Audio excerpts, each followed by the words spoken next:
Aku merasa peristiwa ini terjadi begitu cepat sekali. Bismillahirrahmanirrahim. Assalamualaikum warahmatullahi wabarakatuh. Halo sahabat sebuah kisah misteri. Kembali lagi bersama saya Ryu Wijaya. Terima kasih untuk sahabat yang telah mendengarkan kisah misteri yang saya ceritakan. Terima kasih juga untuk sahabat yang selalu memberikan dukungan, memberikan support agar channel ini dapat berkembang. Untuk sahabat yang baru bergabung, baru mendengarkan kisah misteri yang saya ceritakan, sahabat boleh mengklik tombol subscribe dan jangan lupa aktifkan notifikasi loncengnya agar tidak ketinggalan video-video sebuah kisah misteri selanjutnya.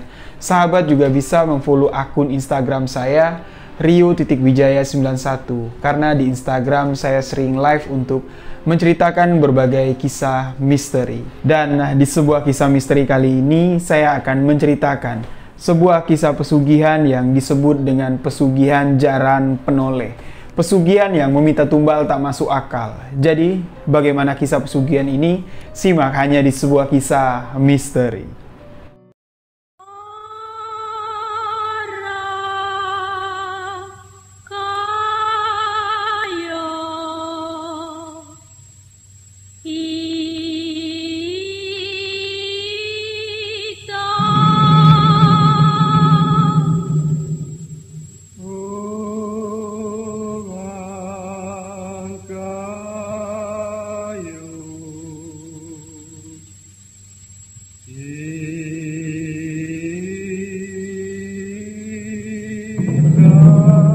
Terkadang ketika kita di tengah himpitan masalah, terutama himpitan masalah ekonomi, kita sering lupa diri dan nekat melakukan apapun yang bisa melepaskan permasalahan himpitan ekonomi tersebut dari kehidupan kita. Contohnya, masih banyak orang-orang yang mencari jalan singkat untuk mendapatkan kekayaan dengan cara pesugihan. Banyak juga yang mereka nekat mau melakukan apa saja, melakukan ritual pesugihan apa saja, dengan syarat apa saja akan mereka penuhi asalkan kekayaan dari pesugihan tersebut dapat mereka miliki. Dan di sebuah kisah misteri kali ini, saya akan menceritakan satu kisah pesugihan yang disebut sebagai pesugihan jaran penoleh. Karena banyak ya cerita-cerita pesugihan, banyak jenis-jenis pesugihan yang ada di negeri ini. Kemarin saya sudah menceritakan sebuah kisah pesugihan seorang yang melakukan pesugihan kera. Dan pesugihan jaran penoleh ini, kata jaran penoleh kalau diartikan di dalam bahasa Indonesia itu adalah kuda menoleh.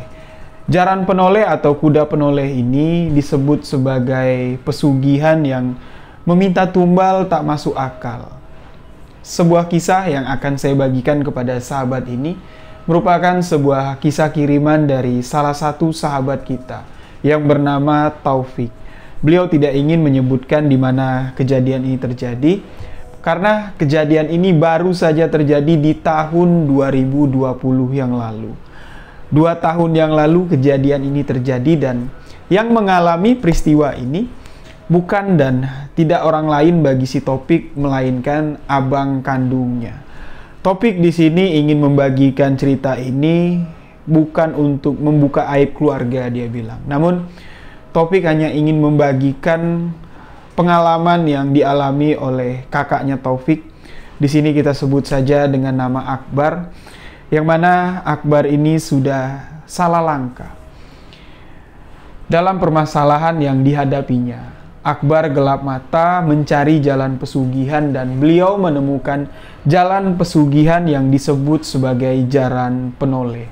Kejadian yang terjadi di tahun 2020 ini hampir merenggut keluarga Taufik sekeluarga. Jadi diceritakan Akbar abangnya Taufik ini di tahun 2018 beliau menikahi seorang perempuan cantik yang mana pernikahan Akbar ini awalnya ditentang oleh keluarganya si Taufik, ditentang oleh ayahnya Taufik, ditentang oleh ibunya Taufik. Karena wanita yang dipilih si Akbar untuk menjadi istrinya ini, Taufik mengatakan kalau wanita itu kalau zaman sekarang nih bahasanya apa ya, matre lah.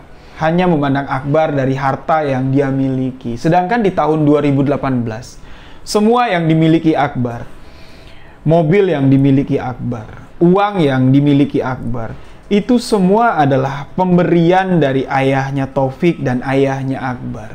Yang mana ayahnya Akbar ini adalah seorang pegawai di salah satu instansi pemerintahan yang cukup penting. Nah, di tahun 2018, umur dari Akbar ini baru menginjak 26 tahun. Si Akbar mengenalkan calon istrinya ya. Di sini kita sebut saja dengan nama Citra. Mengenalkan Citra kepada keluarganya. Dari awal Citra dibawa ke rumah untuk dikenalkan kepada keluarganya Taufik, ibunya Taufik dan ibunya Akbar ini langsung menanyakan, "Bar, Citra tadi pacar kamu. Kamu serius mau nikah sama cewek kayak gitu?" Di sini si Akbar ini sempat marah lah ya dengan pertanyaan ibunya, dan Taufik mengatakan sempat Akbar dan ibunya ini nggak teguran gara-gara si Akbar ini salah paham. Ibunya Akbar langsung blak-blakan lah ngomong, "Kamu yakin mau nikahin cewek kayak gitu? Ibu lihat dari penampilannya, wanita itu nggak sesuai dengan kita. Kamu lihatlah barang-barang mahal yang dipakai sama cewek itu, yo. Kamu sanggup nggak kira-kira memenuhi kebutuhan cewek yang seperti itu?" Lantas di sini ayahnya Akbar pun nimpain ya, atau nambahin percakapan ibunya Akbar dengan si Akbar ini. "Iya Bar, kamu tuh anak pertama ya, kamu harus ngasih contoh sama adik kamu. Kamu lihat dulu lah ya, kamu cari dulu wanita yang sekiranya setara lah sama kita. Kalau bapak lihat barang-barang yang dipakai sama calon istri kamu, sama pacar kamu Citra itu ya barang-barang mahal." Nah, di sini Akbar mengatakan barang-barang yang dimiliki Citra itu bukan berasal atau kepunyaan Citra, melainkan itu semua adalah pemberian dari Akbar. Mendengar kalau semua barang-barang yang dipakai oleh Citra, kemewahan yang digunakan oleh Citra, yang didapat oleh Citra, itu berasal dari Akbar, pemberian dari Akbar. Ibunya Akbar di sini tambah marah. Ibunya mengatakan, "Baru pacaran aja kamu udah ngabisin duit sebanyak itu. Nanti kalau kamu nikah, kamu mau kerja apa? Bapak nggak bakal ngasih kamu uang lagi. Kamu harus mandiri, kamu harus kerja sendiri, cari duit sendiri. Kira-kira kamu mampu nggak membelikan alat-alat mahal, membelikan barang-barang mahal untuk istri kamu si Citra itu nanti?" Di sini Akbar sama sekali nggak ngejawab apa-apa. Taufik bilang. Pembicaraan pada hari itu pun ditutup dengan tidak ada istilahnya jalan keluar lah. Ya, tidak ada pendapat dari si Akbar. Lantas di sini Akbar sempat menghilang selama seminggu. Dia nggak balik ke rumah. Setibanya Akbar pulang ke rumah ya, setelah 1 minggu menghilang, Akbar ini nggak teguran sama ibunya. Dia cuma teguran sama Taufik, dia cuma teguran sama bapaknya. Karena ya, kalau nggak teguran sama bapaknya, Akbar ini nggak bakal dapat duit lagi. Nah, ibunya Taufik ini ya memang memiliki riwayat sakit jantung. Beberapa kali dokter menyarankan agar jantung dari ibunya si Taufik dan ibunya Akbar ini untuk diring ya, karena penyakit jantungnya itu sudah sangat kronis sekali lah. Ibunya ini nggak boleh mendapat kabar yang mendesak lah, kabar-kabar yang nggak enak lah, itu jantungnya bakal kumat. Tapi ibunya Akbar, dia sama sekali nggak mau mengikuti saran dari dokter. Dia mengatakan, "Yo, lillahi ta'ala aja lah. Kalau memang waktunya sudah datang, kalau ajal sudah menjemput, walaupun 10 dipasangin reng di jantung ibu, yo, ibu juga nggak bakal bisa bertahan. Daripada uang bapak habis nggak karuan, cuman untuk mempertahankan nyawa orang tua ini saja, yo, mendingan nggak usah lah. Insya Allah ibu akan menjaga kesehatan." Lalu di sini ibunya Akbar pun tidak mau mengikuti saran dari dokter. Beliau pun masih dalam keadaan sakit jantungnya itu masih sering kumat-kumatan mendadak. Ketika si Akbar ini kabur dari rumah, itu aja sudah 2 kali ibunya mendadak jantungnya kumat. Nah, ketika si Akbar ini dikabarin ya sama si Taufik, "Bang, pulang bang ke rumah, gara-gara kamu ribut sama ibu. Ibu nih 2 kali jantungnya kumat." Akbar cuma mengatakan, "Ya terserahlah, kalau ibu mau mati ya biarinlah ibu mati." Di sini Taufik sempat marah besar dengan abangnya dan dia mengatakan, "Kalau kamu kayak gitu bang, seumur hidup kamu nggak bakal berkah." Ya memang kalau kita memiliki dendam ya, apalagi sampai nyumpahin ibu kita kayak gitu, seumur hidup apa yang kita lakukan itu nggak bakal berkah, karena surga di bawah telapak kaki ibu.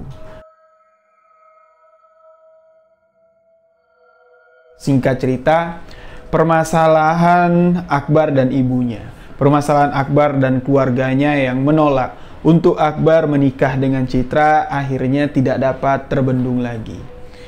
Ya, Akbar pun menikah dengan Citra. Di tahun 2019, Akbar melangsungkan prosesi pernikahan tanpa sepengetahuan orang tuanya. Yang cuman tahu pernikahan Akbar dengan Citra adalah si Topik. Cuman Topik lah yang dikabarin, "Dek, besok abang mau nikah dengan Citra. Kalau kamu mau datang, silahkan datang. Tapi abang minta sama kamu, jangan kamu kabarin sama ibu, takut jantung ibu kumat, dan kamu juga jangan kabarin sama bapak. Mungkin setelah abang menikah dengan Citra, abang nggak bakal pulang ke rumah lagi. Karena si Akbar ini memutuskan untuk hidup mandiri. Untuk tinggal berdua dengan Citra di salah satu rumah kontrakan yang letaknya sangat jauh sekali dari tempat tinggal Akbar. Jadi di hari pernikahan Akbar dengan Citra, dilangsungkanlah prosesi pernikahan yang kalau dibilang sederhana nggak juga lah, Topik bilang. Kalau dibilang mewah, yo nggak mewah-mewah juga. Hanya dihadiri kerabat-kerabat dekat dari Citra dan Akbar dan keluarga besar dari si Citra.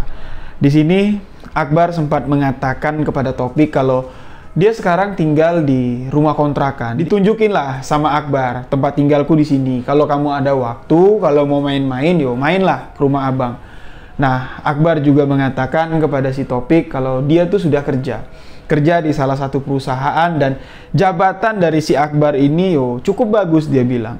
Gajinya cukup besar di tahun 2019. Akbar mengatakan kalau gajinya itu mencapai 16 juta rupiah per bulan, dan Topik pun senang. Topik pun mengatakan kepada Akbar, "Ya udah bang, kalau kamu sudah mendapatkan kehidupanmu sendiri, alhamdulillah.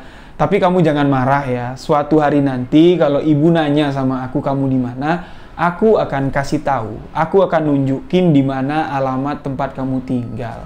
Ya ndak mungkin lah bang, selamanya bapak dengan ibu nggak merestuin kamu. Bapak sama ibu tuh bukannya nggak merestuin kamu, melainkan bapak sama ibu tuh khawatir dengan gaya hidup istri kamu. Nah, singkat cerita, di tahun 2019, ya, kehidupan si Akbar sudah menjalani rumah tangga dengan Citra. Topik pun hanya tinggal bertiga di rumah yang sangat besar sekali. Topik bilang dia hanya tinggal ibunya, bapaknya, dan Topik. Karena di keluarga mereka, anaknya cuma 2 orang, yaitu Akbar, anak pertama, dan Topik sebagai anak bungsu. Pada suatu ketika, Topik yang terus menjalani kesehariannya ya, terus menjalani aktivitasnya sehari-hari, Topik tiba-tiba dikabari sama si Akbar, "Dek, kamu di mana? Kamu bisa nggak ke rumah abang? Penting nih." Ya, Topik mendengar kalau abangnya menyerukan penting ya, dia pun langsung bergegas menuju rumah Akbar dengan mobil yang digunakan oleh Topik, dan sesampainya di rumah Akbar, Topik ini kelihatan sangat kusut sekali, sangat urak-urakan sekali lah. Ya, Topik datang ke rumah abangnya yang tinggal sama istrinya, otomatis kan Topik nanya, "Bang, mana sih Mbak Citra?" Akbar nggak mau jawab, sama sekali nggak mau jawab. Akbar cuma bilang, "Kalau kamu mau minum, ambil tuh di kulkas." Lalu di sini Topik pun mengambil segelas air putih di kulkas dan duduklah di ruang tamu bersama si Akbar. Lagi-lagi di sini Topik ini penasaran, dia nanya, "Bang, kemana Mbak? Kok Mbak Citra nggak ada di rumah?" Barulah di sini Akbar menceritakan bahwa 2 hari yang lalu Akbar ini sempat ribut sama istrinya Citra. Karena Akbar ini sudah nggak kerja lagi di perusahaan yang menggajinya sebesar 16 juta per bulan. Karena pada saat itu perusahaan tersebut mengikis sebagian besar karyawan, sampai akhirnya si Akbar ini juga dikeluarkan dari perusahaan tersebut. Dan dampak dari si Akbar ini dikeluarkan dari perusahaan tersebut, istrinya Citra yang notabene adalah seorang wanita yang membutuhkan uang yang banyak untuk sosialita lah ya, untuk menjalani kehidupannya yang mewah. Si Citra ini marah sama si Akbar dan memaksa Akbar untuk kembali ke rumah orang tuanya, untuk merongrong orang tuanya, untuk meminta duit memenuhi kebutuhan keluarganya. memenuhi kebutuhan Citra yang sangat besar sekali. Abang nggak mau, Dik, pulang ke rumah. Bukannya abang malu, tapi abang nih gimana lah, abang sudah berkomitmen di dalam hati. Abang ingin nunjukin sama bapak sama ibu kalau Citra itu orangnya nggak matre. Kalau Citra itu orangnya nggak dikit-dikit duit. Ternyata abang salah. Abang nyesel nggak ngikutin apa yang dikatakan sama ibu dengan bapak. Di sini topik ini nanya sama si Akbar, Bang, mobilmu mana? Mobilku dibawa sama Citra. Lah, terus kamu kemana-mana gimana? Yo, udah 2 hari ini kalau aku mau keluar nyari makan ya aku jalan kaki. Astagfirullahaladzim. Topik sampai ngelus dada. Dan akhirnya si Topik ini yang memang sangat dekat sekali dengan abangnya, dan Topik ini sangat sayang sekali, dia bilang sayang sekali dengan abangnya. Ya udahlah bang, kalau kamu memang butuh mobil untuk cari kerja nih, kamu pakai mobil aku kan di rumah ada motor. Nah, singkat cerita di sini Akbar pun meminjam mobil dari si Topik, dan Akbar pun berpesan kepada Topik, Dik, nanti kalau kamu ketemu sama bapak, ya bilangin bapak ya, kalau bapak ada duit transfer lah ke rekening abang. Abang udah nggak megang duit lagi, ya cukup untuk makan sama beli minyak mobil aja udah cukup lah. Abang mau coba cari kerja di tempat lain. Dan Topik pun menyampaikan pesan yang disampaikan oleh Akbar untuk bapaknya. Sesampainya di rumah, Topik langsung ngomong lah sama bapaknya sama ibunya. Pak, Bu, tadi aku barusan dari tempat abang, tempat Bang Akbar. Lah, kamu ngapain ke sana? Memang Akbar tinggal di mana? Ibunya bertanya kepada Topik dengan nada yang cukup sinis. Di sini Topik menceritakan semualah kalau Akbar sudah menikah. Lalu sekarang gimana keadaan Akbar? Sang ibu pun mencemaskan keadaan anaknya. Topik menceritakan semua. Apa yang ibu bapak pikirkan tentang istri dari abang, yaitu Mbak Citra, nggak salah pak, nggak salah bu. Setelah abang di PHK, abang udah nggak ada penghasilan lagi. Istrinya ninggalin abang, dan mobil abang dibawa sama istrinya. Lalu sekarang gimana? Yo, aku kasih lah sama abang, aku pinjemin sama abang mobilku. Seharusnya kamu biarin abang kamu mikir sendiri. Bagaimana caranya dia bisa menyelesaikan masalah rumah tangganya. Dia nggak percaya dengan apa yang orang tua katakan. Malah abang kamu berpikir kalau ibu ini iri melihat dia senang mendapatkan istri yang cantik. Tapi di sini Topik mencoba untuk kembali menjelaskan lagi kepada ibunya. Ya udahlah bu, nasi udah jadi bubur. Maafinlah abang, yo. Kalau ibu mau maafin abang, biar nanti aku bilang sama abang, suruh balik ke rumah aja lah. Kasian bu, ngeliat abang tinggal sendirian di rumahnya berantakan, wajahnya kusut, kurus, nggak keurus pokoknya. Lantas di sini ibunya pun merasa iba dan mengatakan kepada Topik, besok kamu antarin ibu ya, nemuin abang kamu. Dan keesokan harinya Topik pun mengantarkan ibunya menemui abangnya Akbar di rumah kontrakannya.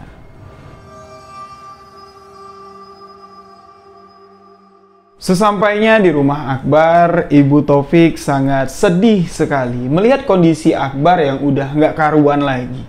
Tampangnya yang udah kusut, ditambah lagi rumahnya yang berantakan karena nggak ada yang beresin. Akhirnya di sini ibunya Topik pun luluh lah hatinya memaafkan kesalahan yang dilakukan oleh Akbar. Akbar abangnya si Topik ini. Lantas ibunya Topik pun mengajak anaknya, ayolah nak, kita pulang ke rumah. Ya udahlah, apa yang sudah terjadi, biarinlah terjadi. Akhirnya mereka bertiga pun kembali ke rumah. Sesampainya di rumah, Akbar yang tidak memiliki pekerjaan, dan Akbar ini selalu meminta uang kepada bapaknya, meminta uang dengan jumlah yang sangat besar sekali.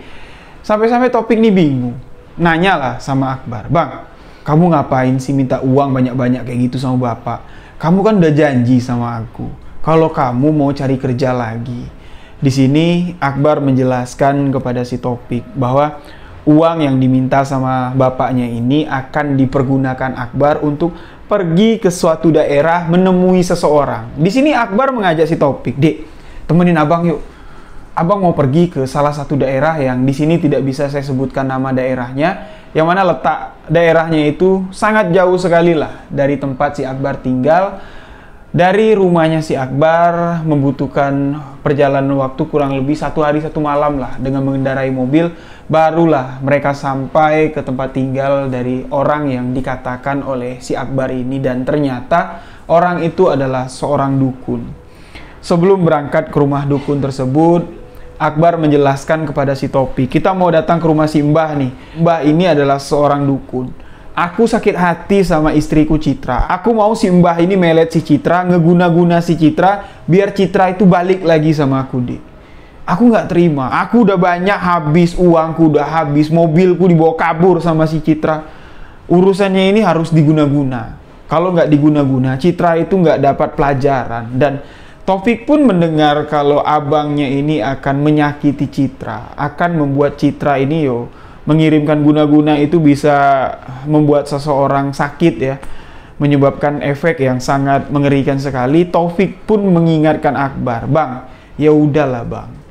Kalau Abang ingin menyelesaikan permasalahan dengan istri Abang, dengan Mbak Citra, ya omongin baik-baik. Namun di sini Akbar ini masih bersikeras kalau dia ingin menyakiti Citra atau memberi pelajaran kepada si Citra dengan cara mengirim santet atau mengirim guna-guna." Singkat cerita, Taufik yang memang istilahnya dekat sekali lah ya dengan abangnya ini, dia nggak mau abangnya pergi ke tempat yang seperti itu sendirian.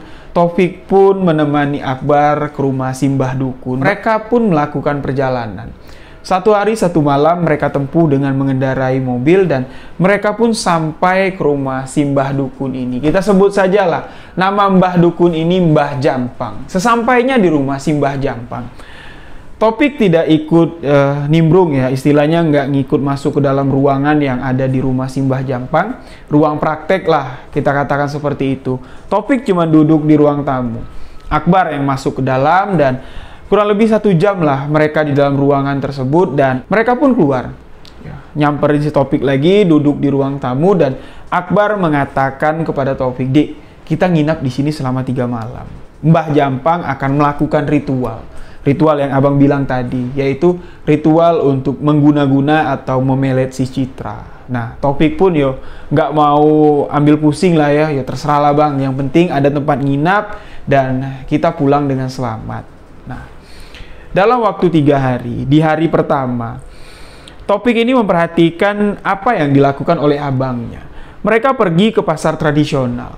Mereka membeli kembang, mereka membeli ayam, mereka membeli dupa dan Akbar ini pergi membeli kain hitam dan kain hitam itu dibuat untuk baju ya, baju setelan, atasan dan bawahan, seperti baju silat, Taufik bilang. Lantas setelah semua perlengkapan siap, mereka pun kembali ke rumah Mbah Jampang. Sesampainya di rumah Mbah Jampang, mereka disuruh menunggu karena ritual yang harus dilakukan oleh Akbar ini itu harus lewat tengah malam. Jadi tibalah waktunya tengah malam sekitar jam 12 lewat, Taufik bilang. Akbar dengan Mbah Jampang ini pergi ke suatu tempat yang jaraknya tidak terlalu jauh. Tidak terlalu jauh dari tempat tinggalnya Mbah Jampang. Pada malam pertama, Taufik ini nggak diajak. "Kamu tunggu di sini ya," Mbah Jampang bilang. "Aku mau pergi dulu sama abang kamu. Nggak lama kok, prosesinya nggak lama, ritualnya nggak lama." Lantas Taufik pun menunggu sampai dia ketiduran di ruang tamu. Sekitar jam 1:30, Taufik ini kaget dibangunin sama si Akbar. Akbar ini sudah menggunakan pakaian serba hitam dan menggunakan ikat kepala hitam. Dan Akbar ini menggunakan kalung.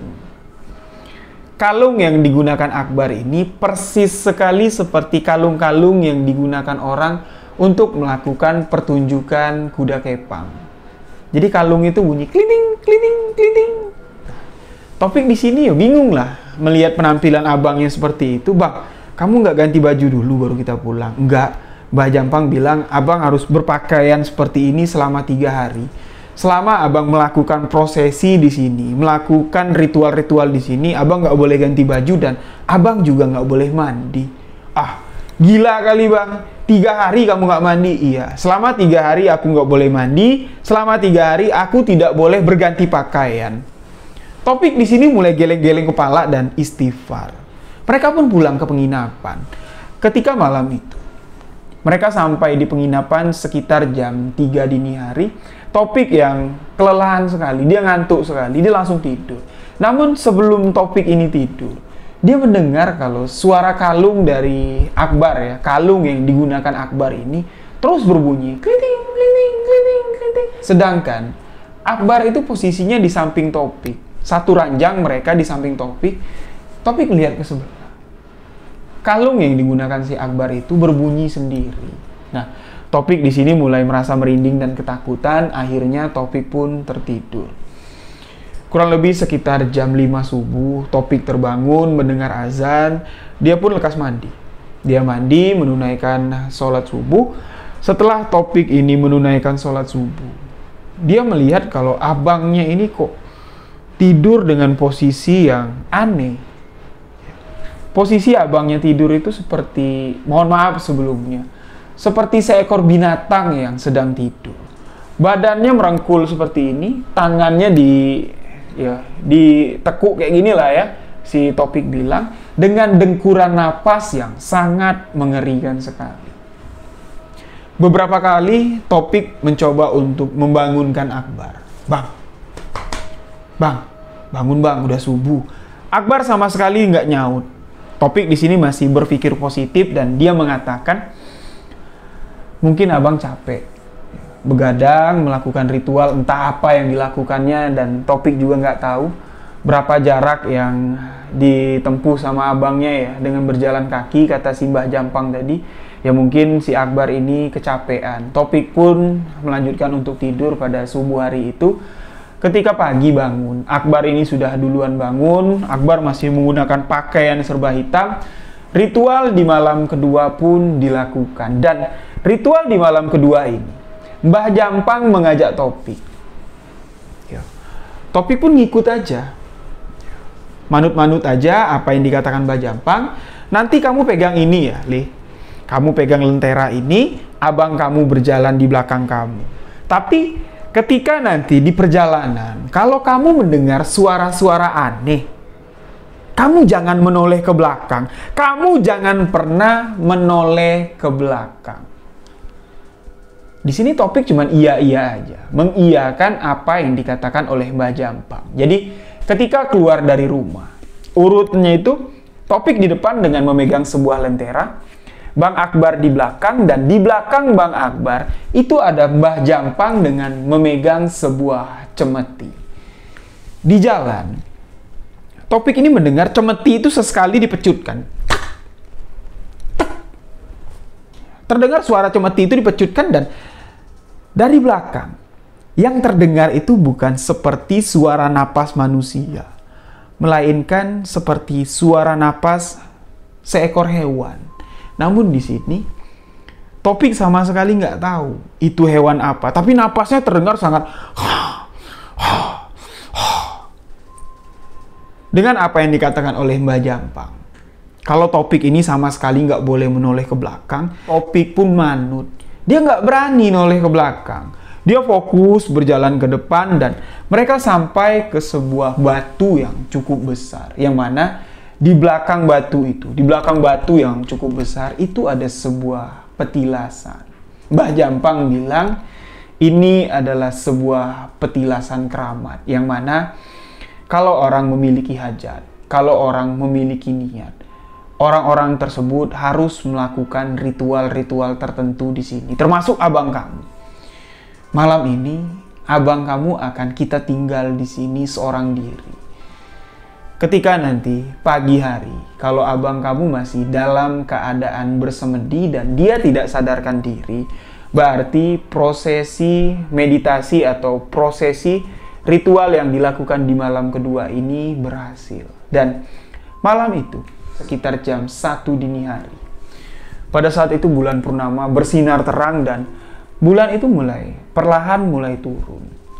Bang Akbar ditinggal sendirian di tengah hutan, di bawah batu besar yang ukurannya cukup besar.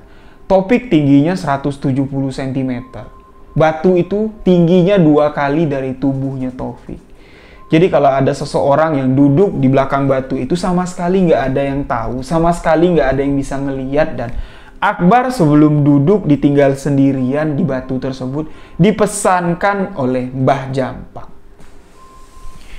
apapun nanti yang terjadi di sini, ketika kamu melakukan meditasi, apapun yang kamu rasakan, apapun yang kamu lihat, jangan pernah kamu menoleh ke belakang. Dan kamu jangan pernah memejamkan mata kamu ketika ada yang menakutkan, ketika ada sosok-sosok aneh yang muncul di hadapan kamu. Kami akan kesini lagi ketika matahari sudah muncul. Bang Akbar pun ditinggalkan seorang diri dengan dupa. Asap dupa yang sangat ngepul sekali.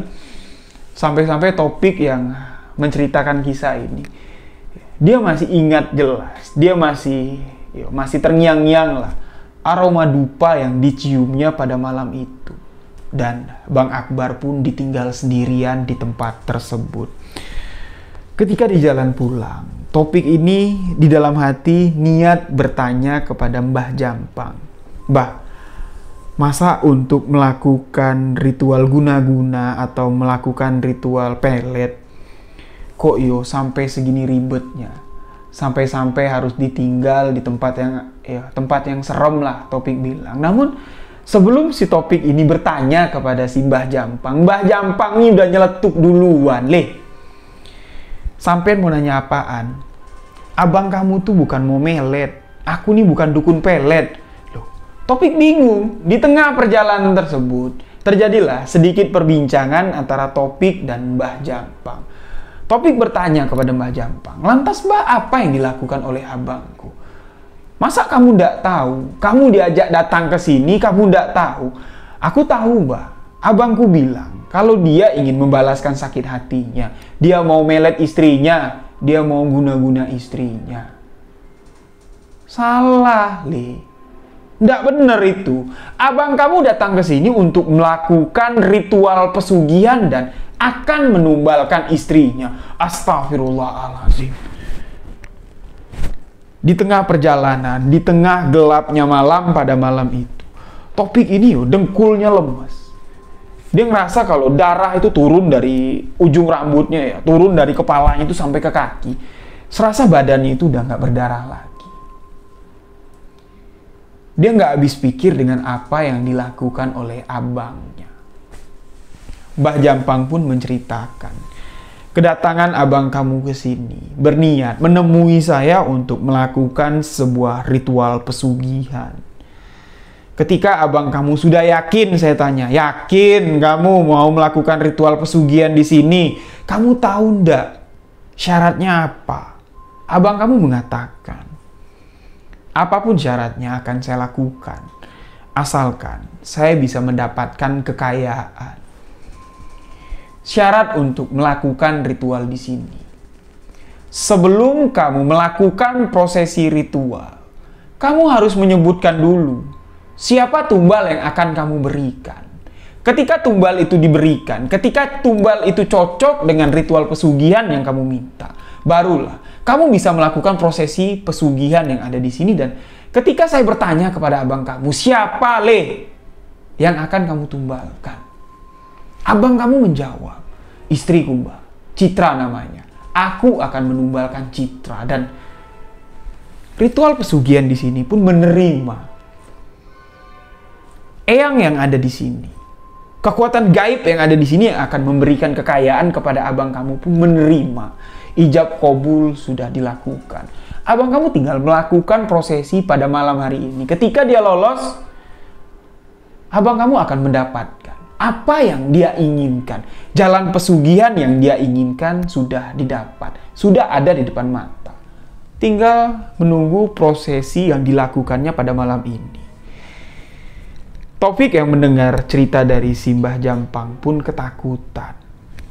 Lantas mereka pun sampai di rumah.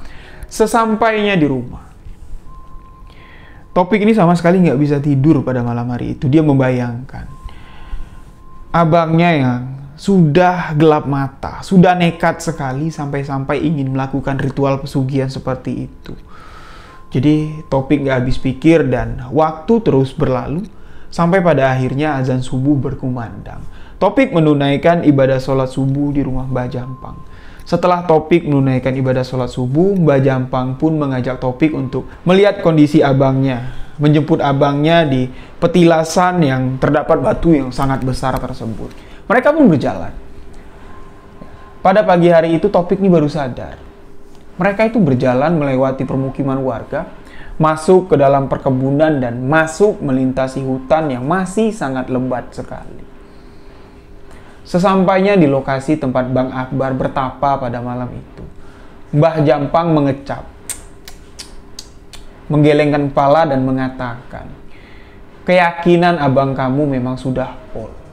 Ritual pesugihan yang dilakukan sama abang kamu sudah diterima. Topik bertanya, buktinya apa Mbah? Kalau abang saya sudah berhasil melakukan ritual pesugihan. Mbah ini mengatakan, kamu ingat enggak? Sewaktu kita tinggalkan, di hadapan abang kamu ada seekor ayam dan prapenan yang menyala dengan asap kemenyan yang sangat ngepul.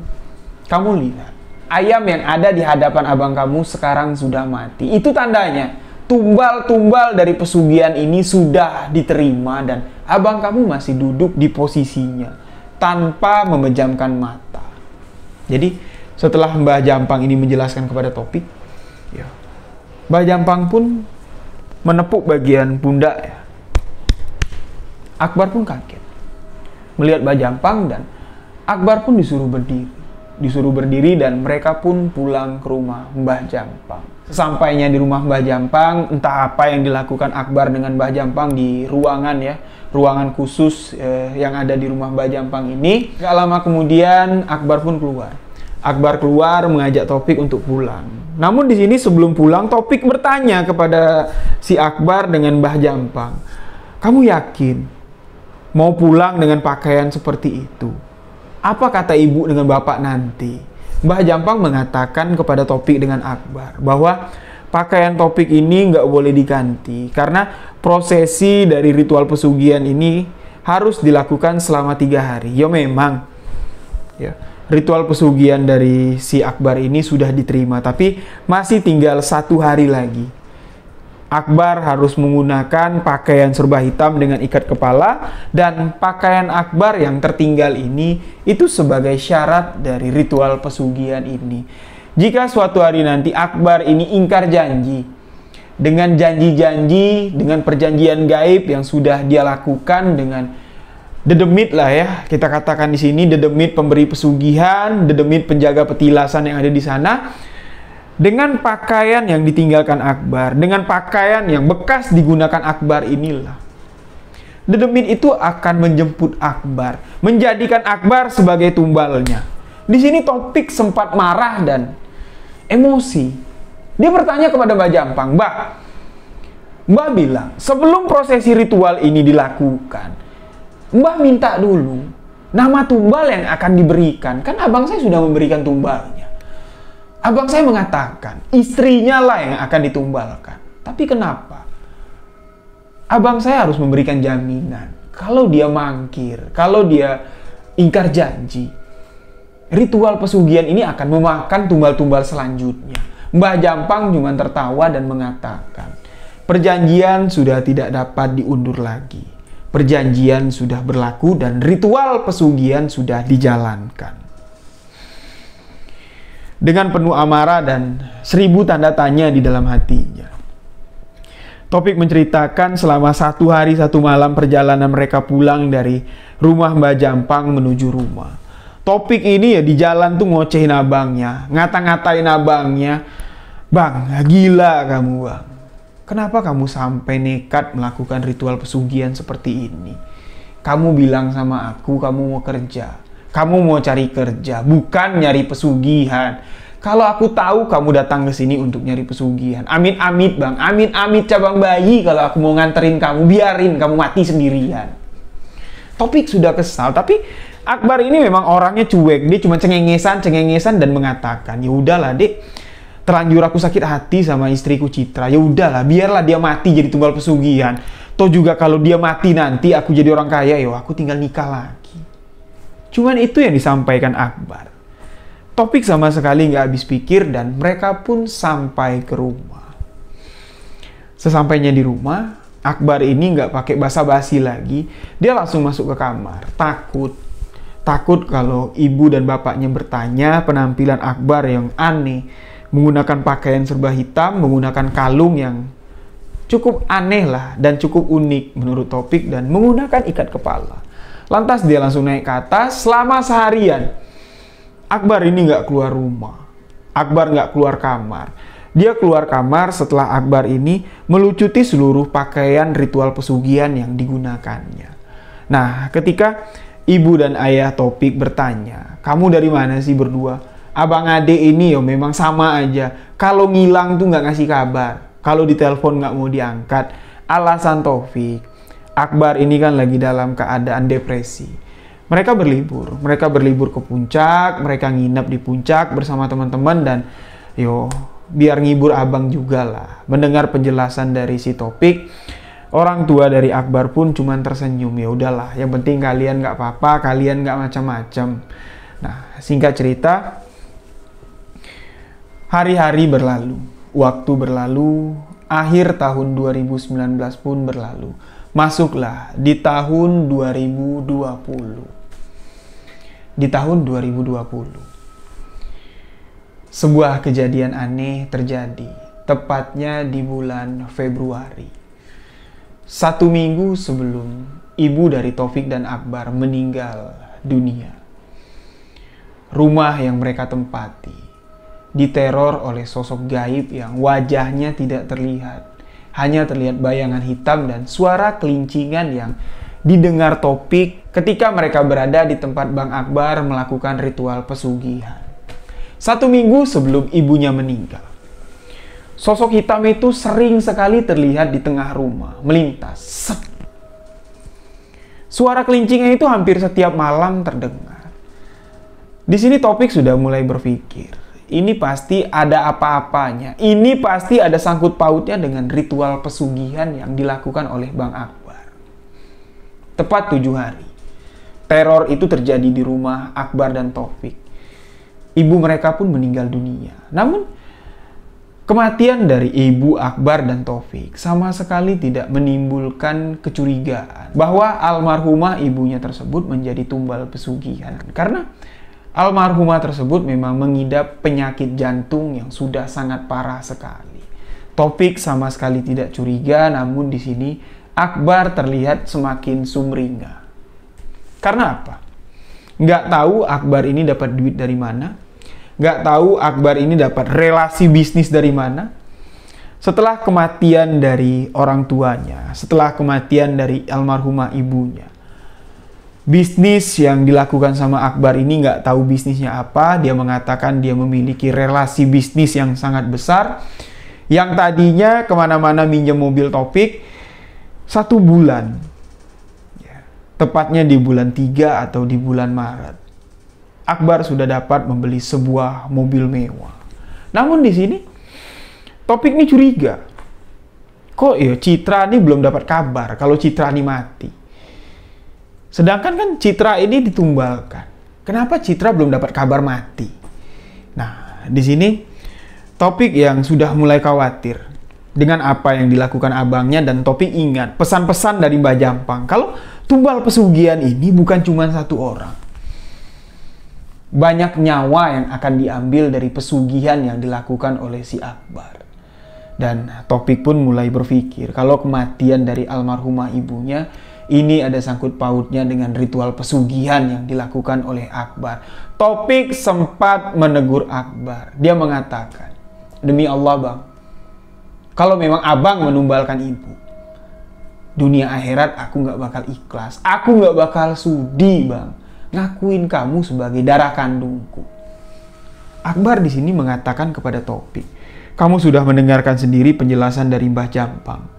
Kalau orang yang akan aku tumbalkan itu adalah Citra." Taufik mengatakan, "Citra nggak mati-mati bang. Kekayaan yang sudah kamu dapat ini dari mana? Ibu bang yang mati. Ibu yang meninggal dunia, bukan Citra." Nah, singkat cerita, di sini sudah mulai ada perselisihan antara Taufik dan Akbar.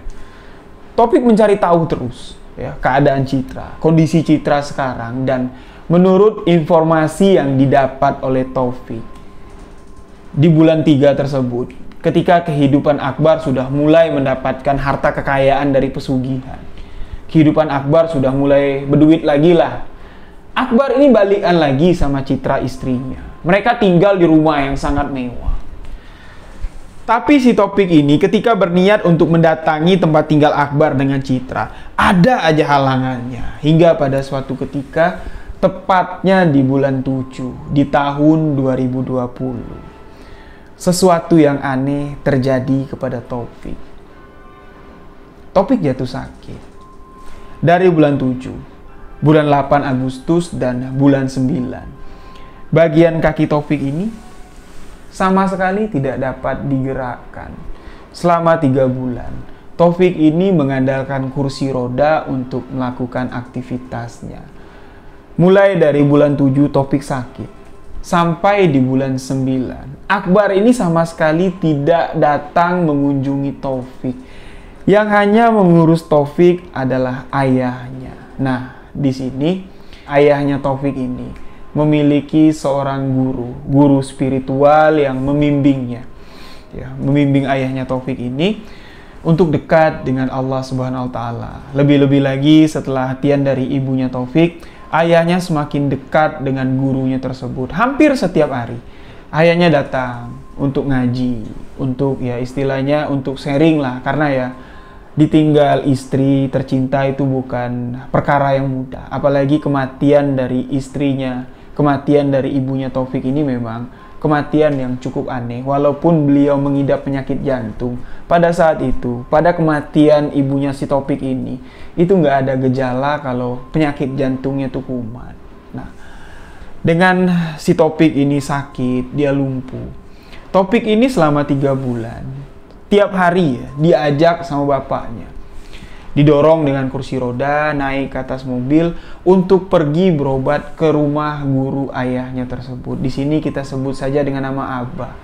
Si Abah inilah yang mengobati Taufik dengan beberapa syariat ya. Taufik bilang mulai dari diruqyah, mulai dari dimandikan, dibekam, ya seperti dicanduk gitulah.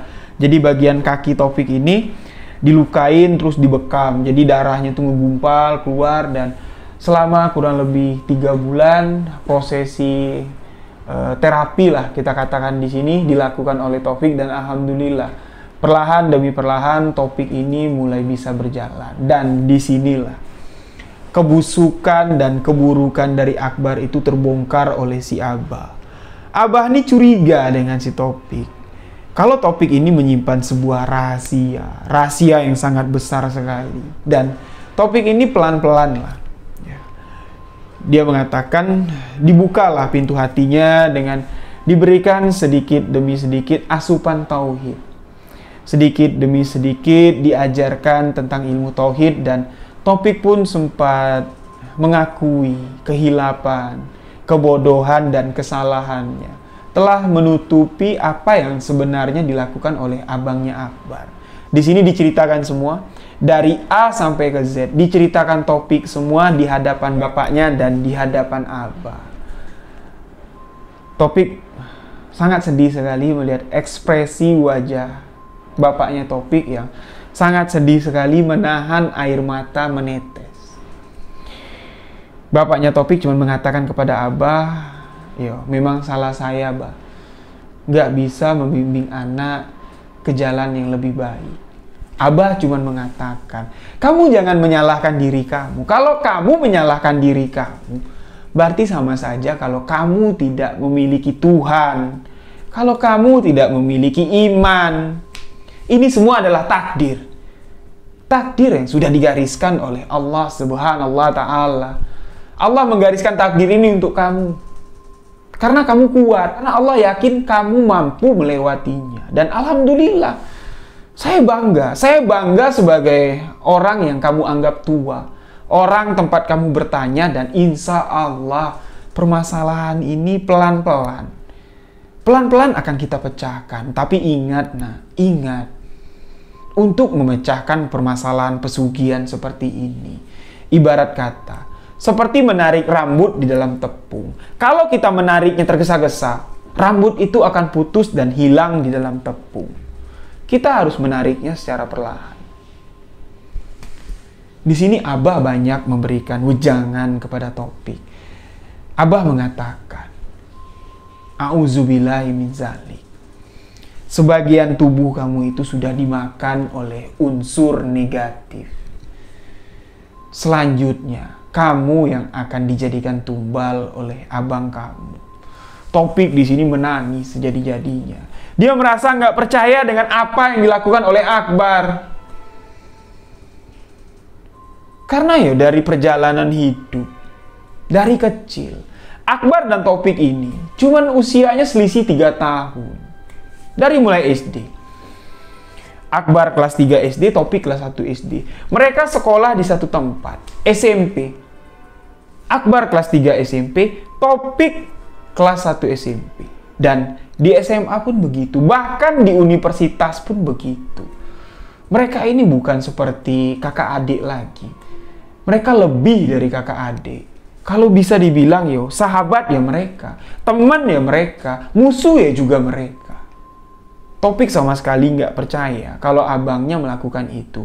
Namun di sini Abah tidak, istilahnya yo, nggak maksa si Taufik ini percaya dengan apa yang dikatakan oleh Abah. Abah cuma mengatakan kepada Taufik, setelah kamu pulang dari sini, kamu jangan perlihatkan kalau kondisi kamu sehat.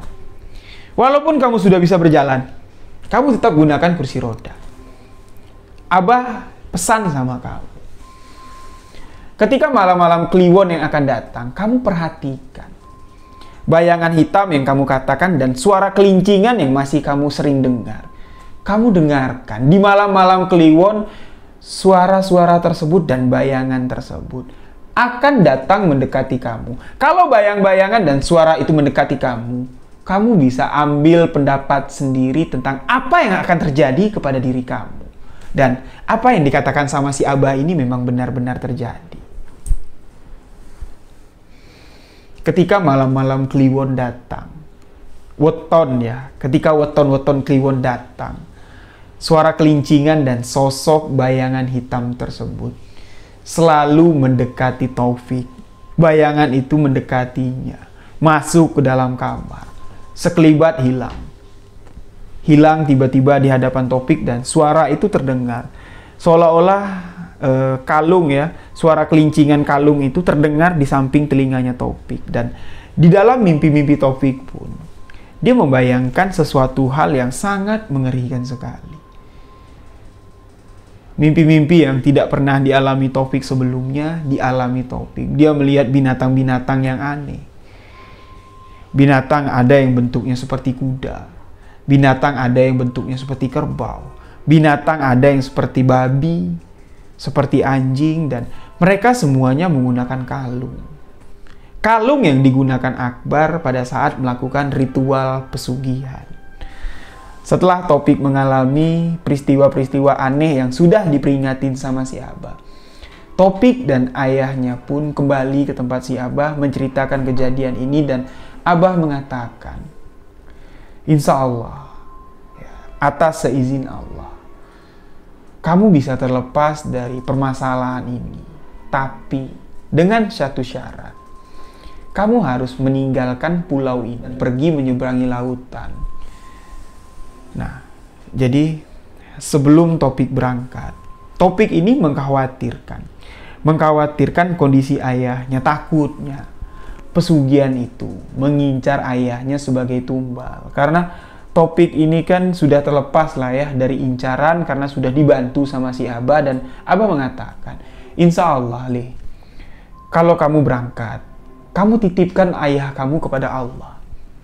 Allah yang selalu terjaga, Allah yang selalu memperhatikan umatnya. Insya Allah bapak kamu nggak bakal kenapa-kenapa. Dan orang yang melakukan ritual pesugihan ini akan mendapatkan ganjarannya. Ya, jadi Taufik ini mulai bisa berjalan di bulan 9. Di bulan 10, Taufik pun meninggalkan tempat tinggalnya. Menuruti apa yang dikatakan si Abah, dia pergi menyeberangi lautan. Misalnya Taufik ini tinggal di daerah Sumatera, jadi dia harus pergi. Entah dia ke Kalimantan, entah dia ke Sulawesi, entah dia ke Pulau Jawa. Dia harus menyeberangi lautan untuk melepaskan aura negatif ya, unsur negatif yang mengincarnya. Demit-demit pesugihan yang mengincarnya itu bisa dilepaskan dengan cara menyeberangi lautan. Dan alhamdulillah, ketika Taufik ini meninggalkan tempat tinggalnya dengan menyeberangi lautan, dia sudah tidak pernah lagi diteror dalam mimpinya. Dia sudah tidak pernah lagi mendengar suara kelincingan dan melihat sosok bayangan hitam yang melintas di hadapannya. Namun, ketika Taufik ini berada di luar pulau, dia mendapat telepon dari orang tuanya kalau Akbar dan istrinya, Citra, mengalami kecelakaan dan Akbar dan Citra meninggal dunia. Taufik yang sudah membayangkan kalau ini akan terjadi. Ya, dia cuma mengatakan kepada ayahnya, minta tolong sama ayahnya, jenazah abangnya ya diperlakukan sebaik mungkin. Bapak sebagai orang yang ada di sana ya, karena ya keluarganya cuman bapaknya lah yang tinggal. Ibunya sudah meninggal, Taufik belum bisa pulang ya, karena Taufik ini masih harus melakukan beberapa istilahnya pengobatan lah di luar pulau sana dengan bimbingan yang diberikan oleh Abah. Taufik sama sekali belum bisa pulang. Dia mengatakan kepada bapaknya, tolong Pak, jangan ada dendam lagi Bapak sama Abang. Apa yang dikatakan Abah, Bapak ingat enggak? Kalau ini takdir Pak, takdir yang sudah Allah berikan. Nah, bapaknya Taufik pun mengatakan prosesi pemakaman dari abangnya Akbar pun sudah dilakukan dan dimakamkan di dekat makam dari ibunya. Namun Citra ini ya, jenazahnya diurus sendiri sama keluarganya. Nah, jadi ketika di tahun 2022 Taufik membagikan cerita ini, alhamdulillah dia sudah bisa pulang ke rumah, berkumpul kembali bersama bapaknya. Dan sekarang Taufik hanya tinggal berdua dengan bapaknya. Demikianlah sebuah kisah misteri yang dibagikan oleh sahabat kita Taufik. Mungkin dari cerita Taufik ini bisa kita ambil sedikit hikmah dan pelajaran bahwa tidak ada gunanya ya kita melakukan ritual pesugihan kalau juga ujung-ujungnya keluarga yang menjadi tumbal, diri kita sendiri yang menjadi tumbal. Di setiap video yang saya ceritakan kisah tentang pesugihan, saya tidak bosan-bosannya mengingatkan kepada sahabat-sahabat semua, jangan sampailah kita berpikir untuk melakukan hal tersebut. Dan di sini Taufik ingin sedikit menjelaskan bahwa memang awalnya Taufik ini berpikiran kalau ibunya meninggal karena ada unsur yang dilakukan oleh abangnya menumbalkan ibunya sendiri. Tapi Taufik di sini ingin kembali menegaskan bahwa rezeki pertemuan maut jodoh itu sudah diatur oleh Allah Subhanahu wa taala. Kematian dari ibunya Taufik itu adalah suratan takdir yang sudah ditentukan oleh Allah. Memang ketika ajal menjemput, kita nggak tahu posisi kita sedang di mana, posisi kita sedang ngapain. Makanya dari itu, marilah sama-sama kita menjaga ketakwaan. Kita persiapkan diri kita, seolah-olah hari ini kita akan mati. Dan ingat, kematian tidak dapat ditunda dan kematianlah sesuatu yang bisa dipastikan. Pasti akan terjadi. Demikianlah sebuah kisah misteri kali ini. Mohon maaf kalau ada salah-salah kata, salah ucap dalam penyampaian kisah ini. Saya Riwijaya mengucapkan wabillahi taufik walhidayah. Wassalamualaikum warahmatullahi wabarakatuh. Salam sebuah kisah misteri.